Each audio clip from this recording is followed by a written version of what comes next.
Hi guys, and welcome to this next instructional video. I'll just play this one first. It's an example of my Combat Sanshou Tiger and Snake video that I just made available again online, and I will give you some details right after.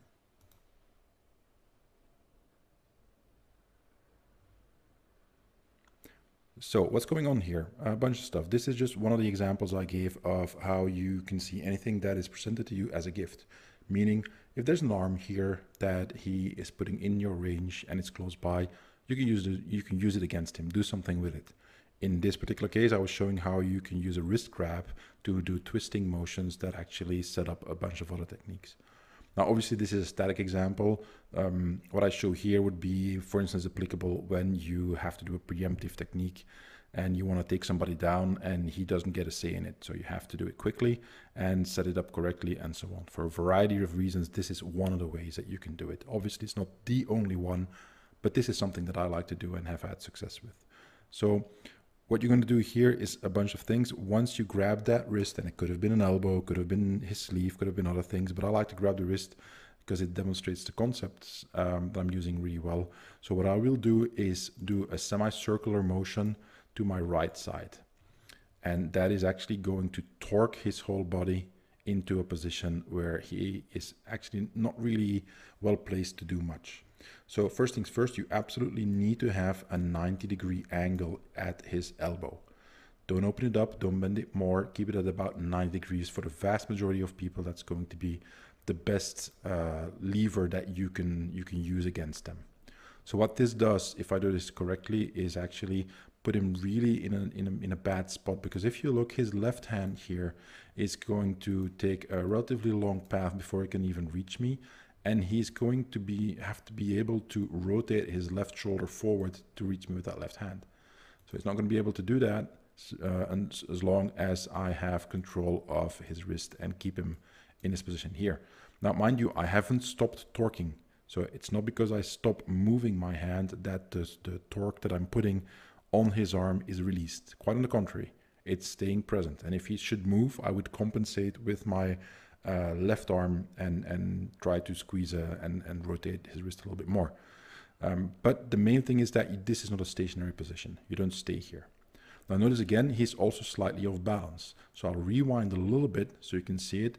So look where his head is at this position in time. So this is where he starts. I twist, notice the difference. He's now much closer to me with his head. So that gives me the option to use, in this case, my right hand for a variety of techniques. I could have been striking. I don't have to, but you could strike, you can punch, you can palm heel, you can elbow strike. There's just a tremendous amount of techniques that you can do from here. The second point is that to do this move here, what I do is I will rotate my body towards my right, which is going to bring my left shoulder forward and my right shoulder back. So that's what automatically is going to happen when I do this. Now, bringing my right shoulder back is actually the preparation for the next technique that I do, because this buys me the distance to create a truckload of energy when I move in with that right hand. So now I'm going to rotate into the other direction, and that's going to drive my right hand forward.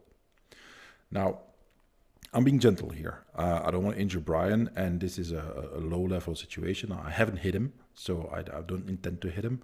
But what I am doing here is putting my hand on his shoulder.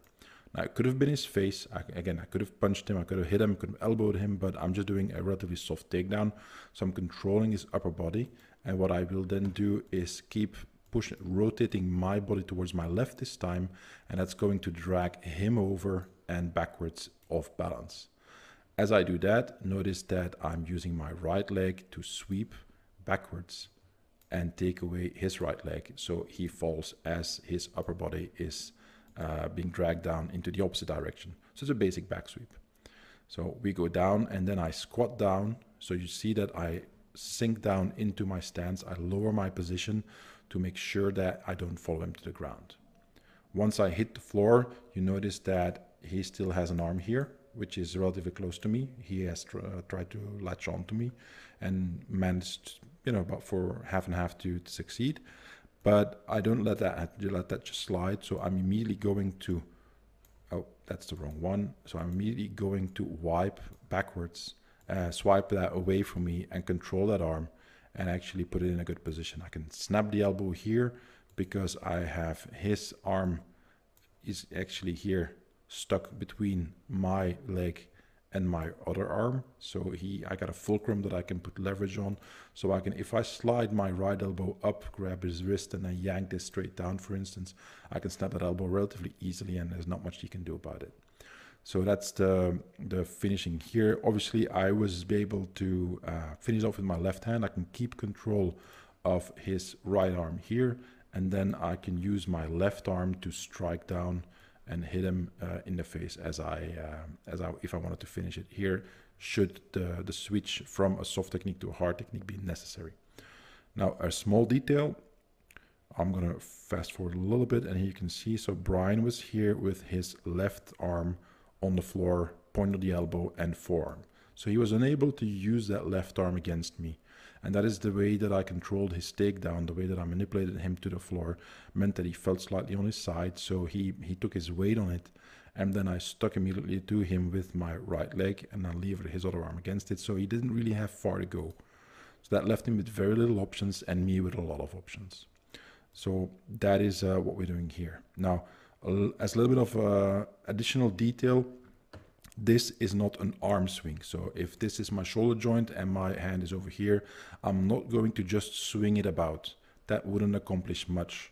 So it's not about the arm. That is just a really small part of it.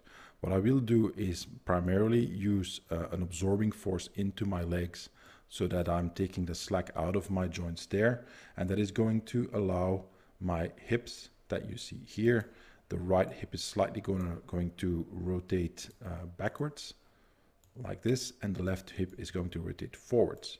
Now, then that is going to allow my spine to actually rotate as well.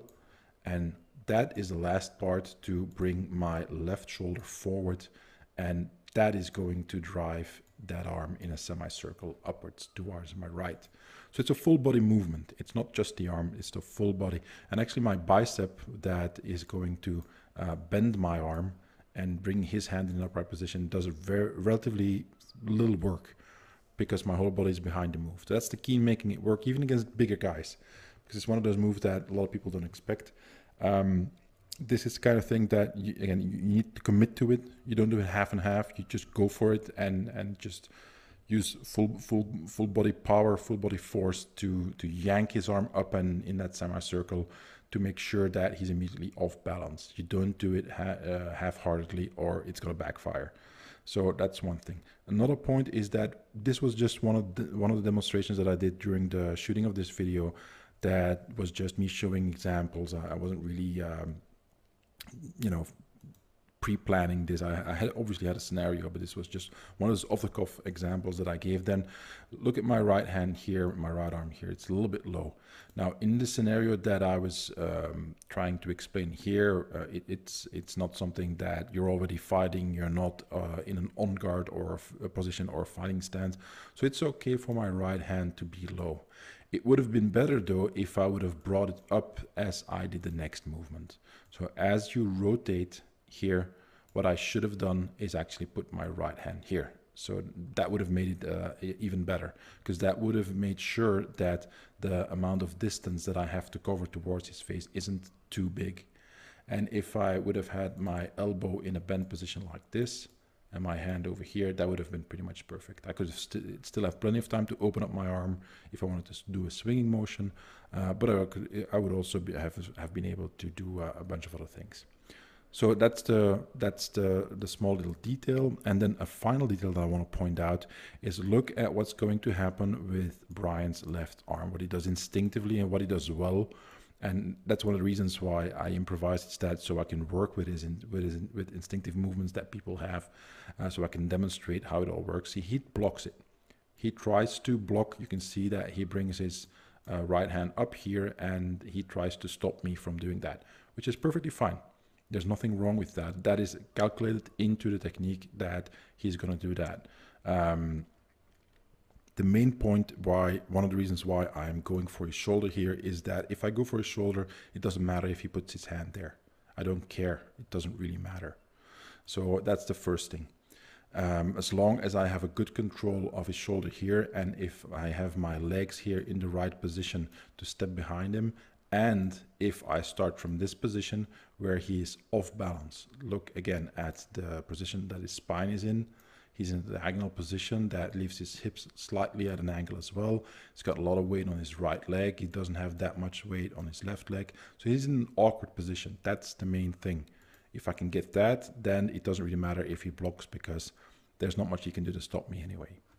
So that's the first thing. The second thing. Third little detail. Now I want you to focus on, again, instinctively, Brian hooks my armpit here and tries to hold on.